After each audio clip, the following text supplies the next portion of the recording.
पहुंच चुके हैं अदा जहान खान से। पहले तो तू अपना हाथ दिखाने सामने दे दे पे सो पहुंच चुके हैं मेरा दोस्त। अस्सलाम वालेकुम, welcome back the new brand vlog viewer. आज दा मजेदार ते नवा व्लॉग शुरू करेंगे। आज सामने दे पे सो पक्की नहर ते आया कना, कितना प्यारा माहौल है यार इत्थों दा। ते आज दा व्लॉग काफ़ी मजेदार ते लेवल दा थिवण वाला। सामने देखो मंजी धान दिया दिन कितनी प्यारिया पेरें डिठे हुए बंदे भी धान दे पैने था पक्की नहर ते। वेवर पानी देखो कितना खतरनाक घूमन नाल वहदा पे यार। मैं उत्ते था खड़ के काफ़ी डर लगदा पिए यार। बड़े हेड ते यार घूमे चेक करो कितने खतरनाक नाक घूमे यार नहर दे माशाअल्लाह। बहुत बड़ी नहर है सारे जिला बखर की सब बड़ी नहर ई आई वे जुलदे पैंदा जहान खान ते उथा जुल के थानल बहुत मज़ेदार आज वीडियो शेयर करेंगे। व्यूअर फाइनली पहुंच चुके हैं अदा जहान खान से। पहले तो तू अपना हाथ दिखाने तो हर वीडियो च अपना हाथ दिखाना रहा यार। थोड़ी तबीयत नासाज है हाथ तो दिखाना पड़ता।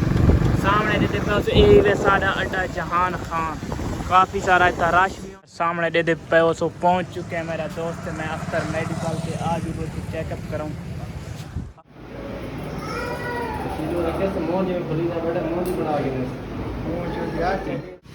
वेलकम बैक यूर इंजेक्शन लवा गिदा से ते हुण जुलदे पे अग्गा जहान खान थोड़े जे होर काम इन ओ करेंदे। पावर बैंक ही तक ने वो भी चेक करेंदे जुल के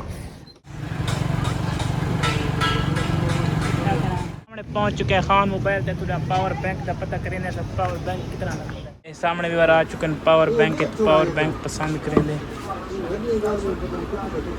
एक ए भी है सब केड़ा पसंद है। ए भाई कितना है व्यूअर। सामने वाला छोटा जरा पावर बैंक पसंद की दिखाएं क्योंकि साफ ना थोड़े वेट वाला चाहिए। सामने दे पे इन LED दे नाल ए इन आईफोन वाली ओरिजिनल लेट की दिखे क्योंकि लग वैसी थे एक मोबाइल एक टाइम एक मोबाइल है बैटरी चार्ज करे सी माशाल्लाह ज़बरदस्त।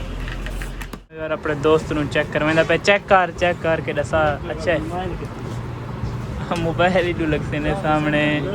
इस जात खोल वैसी बार इस जात वेंदे खोल ले सामने इतना लीड लग वैसी लीड ला के अपना मोबाइल ला के चेक कर।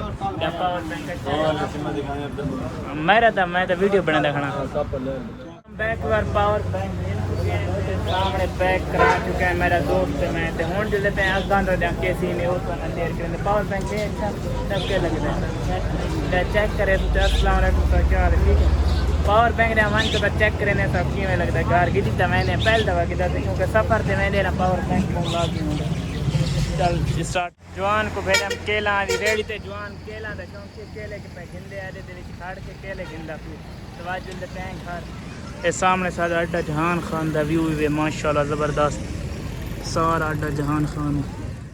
वेलकम बैक बार पहुंच चुके हैं अपने शहर तो जवान कराने कटिंग और सामने हवाम दे विच हवाम में तो करेंदा पी कटिंग तो मैं अपने बाहर मोटरसाइकिल दे जहाज इंतजार करेंदा ये सामने कटिंग थी पे।